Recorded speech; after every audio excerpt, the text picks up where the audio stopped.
જય માતાજી મિત્રો, ફરી એક નવા વિડીયોમાં તમારું સ્વાગત છે। તો આપણે પહોંચી ગયા છીએ જ્યાં રામજી મંદિરે, ભાવનગર જિલ્લાનું પાલિતાણા તાલુકાનું જ્યારે એક સરસ મજાનું જ્યારે અમારું ઘેટી ગામ, જ્યાં રામલલાનું પ્રાણ પ્રતિષ્ઠા ઉત્સવ છે। તો અમારા ગામમાં પણ એવું આયોજન જ્યારે કરવા જઈ રહ્યા છીએ મિત્રો, જ્યારે આજથી 8 દિવસ પહેલા આયા રામધૂન અને સવારમાં પ્રભાતિયા જ્યારે શરૂ થઈ ગયા છે અને હજી 22 તારીખ સુધી શરૂ જ રહેવાના છે। જ્યારે આજે હું મારા વિડીયોના માધ્યમથી તમને બતાવવા જઈ રહ્યો છું કે જ્યાં અમારા ગામની ઘણી બધી જ્યાં માતાઓ બહેનો જ્યાં કીર્તન અને સત્સંગ કરવા આવી રહ્યા છે। અમને અમારા ગામમાં ભરપૂર જ્યારે આનંદ અને ઉત્સાહ સાથે અત્યારે રામલલાની પ્રાણ પ્રતિષ્ઠામાં ઉત્સવ ઉજવાઈ રહ્યો છે। જ્યારે 11 વાગે અમારે સત્સંગ પૂરો થયા પછી જ્યારે અમારે ભજન અને જો કે રામદરબાર એ પણ અમારા 12 વાગ્યા સુધી ચાલે છે। અને જ્યારે સવારમાં મિત્રો જ્યારે 4 વાગે જાગીને પ્રભાતિયા પણ જ્યારે અયોધ્યાથી એક સરસ મજાની અમારા ગામમાં જે કળશ આવી હતી, તો અમે એના પણ સામયા કરીને એની પણ અમે શોભાયાત્રા કાઢી હતી। તો કે આખા ગામમાં શોભાયાત્રા નીકળી છે ને આખા ગામે અમે એના દર્શન કર્યા છે। અને જ્યાં કળશ આવ્યા પછી જ્યારે અમારું ગામ આનંદ ઉત્સવ સાથે જ્યારે કીર્તન જ્યાં ચાલુ થાય છે, જ્યાં અમારા ગામની માતાઓ બહેનો આવે છે, તો એ હું તમને જ્યારે બતાવવા જઈ રહ્યો છું। તો હાલો આપણે પહેલાં સત્સંગ અને કીર્તન નિહાળી અને પછી જોઈ જ્યાં 12 વાગ્યા પછી ભજન અને જ્યાં રામ દરબાર જામે છે, તો એ પણ તમને બતાવીશ। તો હાલો આપણે જ્યારે કીર્તન સત્સંગ શરૂ થવાનો જ્યારે ટાઈમ થઈ ગયો છે, તો હાલો આપણે પહેલાં કીર્તન ને સત્સંગ નિહાળી અને પછી રામ દરબાર। તો જ્યારે અમારા ગામના જે ઠાકર મંદિરના પૂજારી તો એ અમારા નિલેશ બાપુ છે, તો આપણે નિલેશ બાપુ સાથે પણ થોડીક ચર્ચા કરીશું। અને ખાસ કરીને મિત્રો આ વિડીયો બીજા સાથે શેર કરજો, જો કે અત્યારે ગામે ગામ ઉત્સવ તો ચાલી જ રહ્યો છે। તો તમે જોઈ શકો છો જ્યાં અમારા રામજી મંદિરના પૂજારી તો જ્યાં અમારા નિલેશ બાપુ છે, તો નિલેશ બાપુ જ્યારે આપણે આપણા ઘેટી ગામમાં જ્યાં ઉત્સવ જ્યાં અયોધ્યામાં ઉત્સવ થાય છે એવું જ માહોલ અહીં બનાવી દેવાનું છે ને? આપણે અહીંયા બનતી કોશિશ આપણે કરવાની છે, જેટલું માણસ આકર્ષણ થાય એટલું આપણે આકર્ષણ કરવાનું છે, જેથી કરીને બધાને ખ્યાલ આવે કે આપણા મંદિરે ભગવાનની પ્રતિષ્ઠા થવા જઈ રહી છે, ત્યારે આપણને અહીંયા એનો લાભ મળે। આપણે ત્યાં તો બધા ન જઈ શકીએ, પણ એનો લાભ અહીંયા આપણે પૂરેપૂરો લેવાનો છે।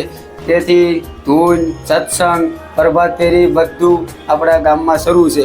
અને બધા માણસોને નમ્ર વિનંતી કે જે લોકો જોઈ રહ્યા છે, સાંભળી રહ્યા છે, બધાને વિનંતી સવારમાં જોડાય ને રાત્રે પણ મંદિરે આવે તો આપણે સંખ્યા વધે અને બધાને માહોલ એવો બને કે જેથી કરીને આપણા ગામમાં ભાવભર્યું ભગવાનની પ્રતિષ્ઠા થવા જઈ રહી છે, ત્યારે એવો માહોલ ઉત્પન્ન થાય કે બધાને મજા આવે અને બધાની સાથે રહીને આપણે જોડાવાનું છે કે હિન્દુ સંગઠન અને ભગવાનની પ્રતિષ્ઠા એટલે આપણો એક મોટામાં મોટો ઉત્સવ જેવા કે જે આપણે મિત્રો 500 વર્ષ સુધી રાહ જોઈ એ ઘડી હવે ટૂંક સમયમાં જો આવી રહી છે, તો આપણે જ્યારે બાપુ પણ છે આપણા તારીખ સુધી સતત શરૂ રાખવાનું છે। 23 તારીખ સુધી મિત્રો સતત શરૂ રાખવાનું છે। 8 દિવસ તો પહેલા અમારા ગામમાં શરૂ થઈ ગયું છે જ્યારે કીર્તન ધૂન અને સવારમાં પ્રભાત ફેરી। તો જે ગામના લોકો જોવે છે તમામ લોકો જોડાવા બાપુની નમ્ર અપીલ છે। જ્યારે આપણે અયોધ્યા નથી પહોંચી શકવાના તો આપણે અયોધ્યા જેવો માહોલ અહીંયા બનાવવાનો છે અને અહીંયા જ અયોધ્યા છે એવું રાખીને આપણે આપણે અયોધ્યા ઘેટીમાં જ બનાવવાની છે। તો ખાસ કરીને બધા સાંભળી લેજો અને વહેલી તકે જોડાવ એ બાપુની અપીલ છે। તો હાલો આપણે જે સત્સંગ શરૂ થઈ ગયો છે, જ્યારે મિત્રો તમે જોઈ શકો છો અમારી ગામની માતાઓ બહેનોનો ઉત્સાહ, જ્યારે સત્સંગ 8 દિવસ પહેલા થી જ શરૂ થઈ ગયો છે અને અત્યારે હજી 22 તારીખ સુધી ચાલવાનો છે।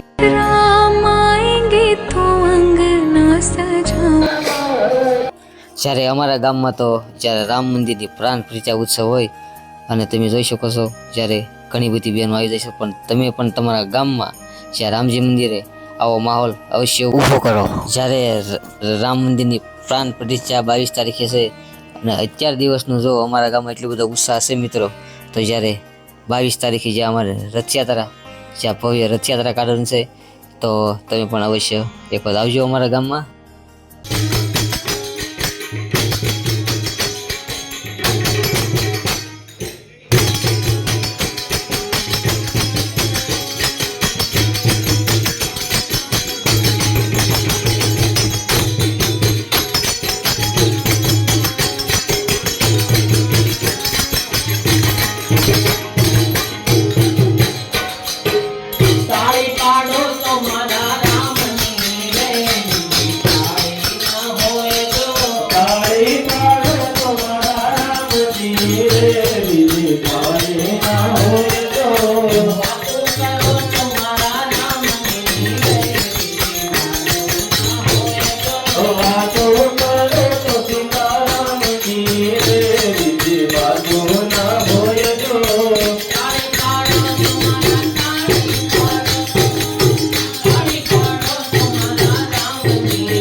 હોય જો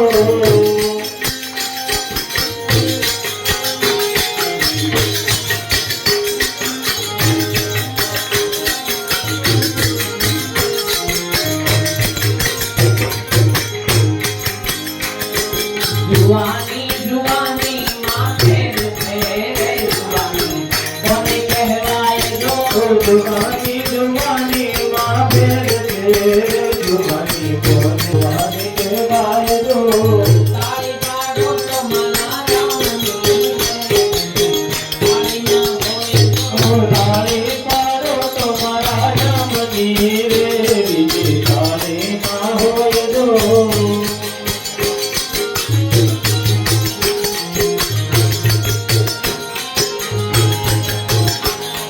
बचपन बचपन में घरों भेद थे बचपन के भाई जो बचपन बचपन ओ तो मेरे कमली तू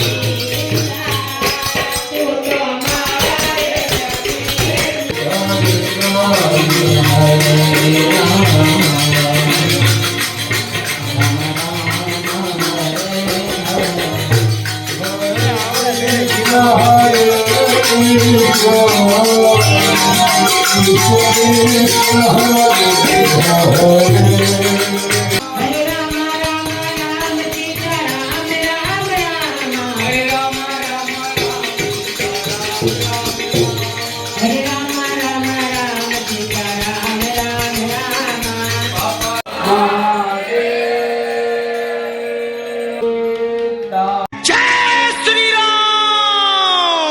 તો મિત્રો જ્યારે અત્યારે વાગી ગયા છે સવારના 4:30, તો હાલો આપણે જઈએ છીએ જ્યાં પ્રભાત ફેરીમાં. તો ત્યાં પણ તમને બતાવું જ્યાં ત્યાં પણ કેવો ઉત્સાહ છે. તો હાલો જઈએ પ્રભાત ફેરીમાં.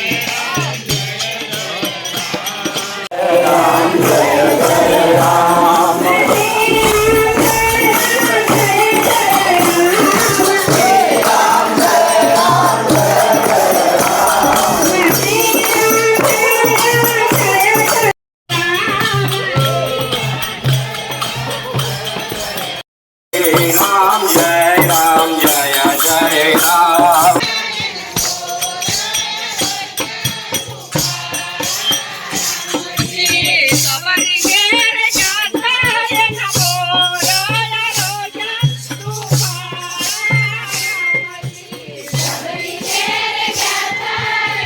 તો મિત્રો જ્યાં પર્વત ફેરીમાં નીકળી ગયા છીએ અને પહોંચી ગયા છીએ જ્યાં ઝુંઝવાળીમાના મંદિરે. તો તમે જોઈ શકો છો આ અમારું કંઈક ઝુંઝવાળીનું મંદિર છે. તો હાલો ત્યાં જઈને પણ કંઈક ઉતરી, જો કે અંધારું છે મિત્રો, કંઈક આ રીતનું રિઝલ્ટ રહેશે.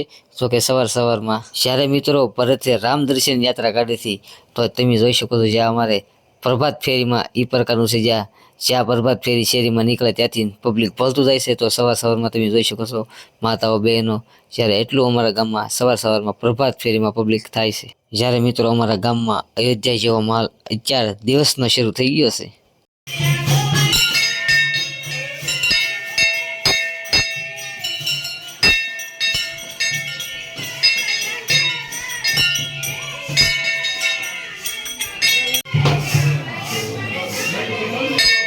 પ્રભાત ફેરી થઈ ગઈ છે પૂરી, અને અત્યારે જઈ રહ્યા છે ઘર બાજુ. તો પ્રભાત ફેરી પૂરી થાય તરત કંઈક અમારા ગામમાંથી કંઈક પ્રસાદીનું વિતરણ થઈ જાય.